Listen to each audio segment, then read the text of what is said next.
நான் யார் தெரியுமா? 44, ஸ்பெயின். பிரியாவை வெளிநாடு அனுப்ப முயற்சி செய்தோம். சிங்கப்பூரில் நர்சு வேலைக்கு அப்ளை பண்ணினோம். அதற்குரிய எல்லா தகுதிகளும் பிரியாவுக்கு இருந்தது. முதல் இன்டர்வியூ 2003 நுங்கம்பாக்கத்தில் நடந்தது. தேர்ச்சி பெற்றாள். அடுத்து வரும் பதிலுக்காக காத்து இருந்தோம்.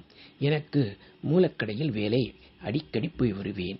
குளத்தூரிலும் வேலை. போய் வருவேன். இதற்கிடையில் பரணி ஸ்டுடியோவில் கோனார்க் கம்பெனியில் பிக் பஜாருக்கு பில்டிங் கட்டினோம். நிலாவின் அக்கா பேபி மூலக்கடையில் வீடு கட்டி கிரகப்பிரவேசத்திற்கு எங்களை அழைத்தார்கள். நாங்கள் 4வரும் எக்ஸல் சூப்பர் போய் வந்தோம். நிலாவின் உறவினர் அனைவரும் அன்பாக உபசரித்தனர். வரும்போது நல்ல மழை. நனைந்து கொண்டே வந்தோம். பாரு முக்குடலில் வீடு கட்டினாள்.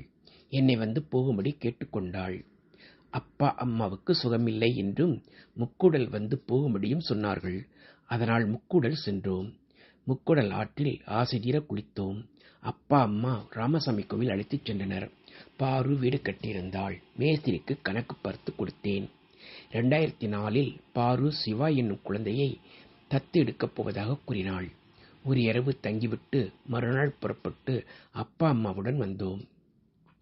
அம்மாவுக்கு சுகர் டெஸ்ட் எடுத்து மாத்திரை வாங்கி கொடுத்தேன். அனுவுக்கு தேர்வு முடிந்து விடுமுறையில் தேவி பிளாட் வந்தான்.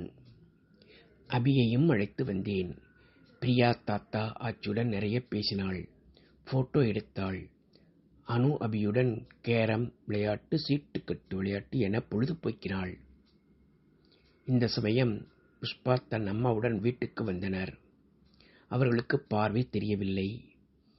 மீனா சரோவிடம் கேட்க சொன்னாள். எக்மோர் கண் ஹாஸ்பிட்டல் சென்று காட்டினோம். அட்மிஷன் போட்டார்கள். புஷ்பா ஹாஸ்பிட்டலில் தங்கி கவனித்துக் கொண்டாள். நான் காலையில் போகும்போதும் மாலையில் வரும்போதும் பார்த்து வந்தேன். இருவருக்கும் தேவையானவற்றை வாங்கி கொடுத்தேன். ஒரு வாரம் கழித்து பார்வை வந்தது. அழைத்து வந்தோம். மீனா தன் அம்மாவை நல்லா கவனித்துக் கொண்டாள். ஆனால் அந்த பார்வை சிறிது நாட்களில் மங்கியது. மீண்டும் ஹாஸ்பிட்டல் சென்றோம். இனி ஒன்றும் செய்ய முடியாது என்றார்கள்.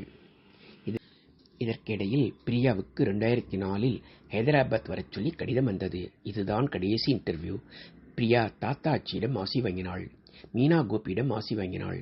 மதியும் சத்யாவும் சென்ட்ரல் ஸ்டேஷன் வந்தார்கள். அனுவையும் அழைத்துக் கொண்டு சென்ட்ரலில் ரயில் ஏறி வந்தோம். உமாவின் அம்மா அப்பா நல்ல உபசரித்தனர். விவரத்தை கூறினோம். சந்தோஷப்பட்டார்கள். அனுவிடம் பேசி விளையாடினார்கள்.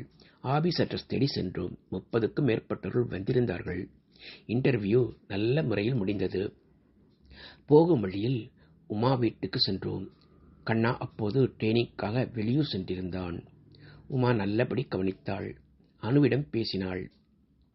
விவேக் வரைந்த ஓவியங்களை காட்டினாள்.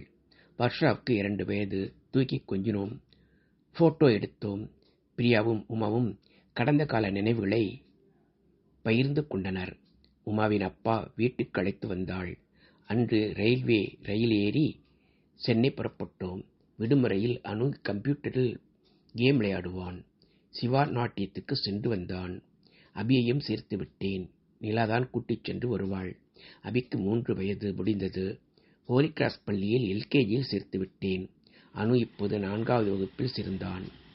நிலா டிவிஎஸ் எக்ஸல் சூப்பர் ஓட்ட கற்றுக்கொண்டாள். சில நேரங்களில் குழந்தைகளை அவள் 2 வீலரில் கொண்டு விடுவாள். சத்யாவை எம்சிஏ படிக்க வைக்க மதி ஆசைப்பட்டு ஸ்ரீ வெங்கடேஸ்வர காலேஜில் சேர்த்தார். சத்யா அங்குதான் படித்தாள். புதிய தோழிகள் பெற்றாள். இந்த சமயம் கோபி எம்இ முடித்து விட்டு பிஹெச் படிக்க தயாரானான். அவனுடைய திறமையை பார்த்து காலேஜிலிருந்து ஸ்பெயின் நாட்டில் கிரானாடாவில் நடக்கும் கான்ஃபரன்ஸுக்கு அனுப்பி வைக்க ஏற்பாடு செய்தார்கள். 29/2004 ஃப்ளைட் டிக்கெட் புக் செய்தோம். வேண்டிய ஆடைகளை வாங்கி வந்தோம். புதிய சூட்கேஸ் வாங்கினோம். சென்னை இன்டர்நேஷனல் ஏர்போர்ட்டுக்கு மீனா, பிரியா, சத்யா, அனு அபியுடன் வந்தோம். நிறைய போட்டோக்கள் எடுத்தோம். உள்ளே செக்கிங் முடிந்து விமானம் பறக்கும் வரை காத்திருந்தோம்.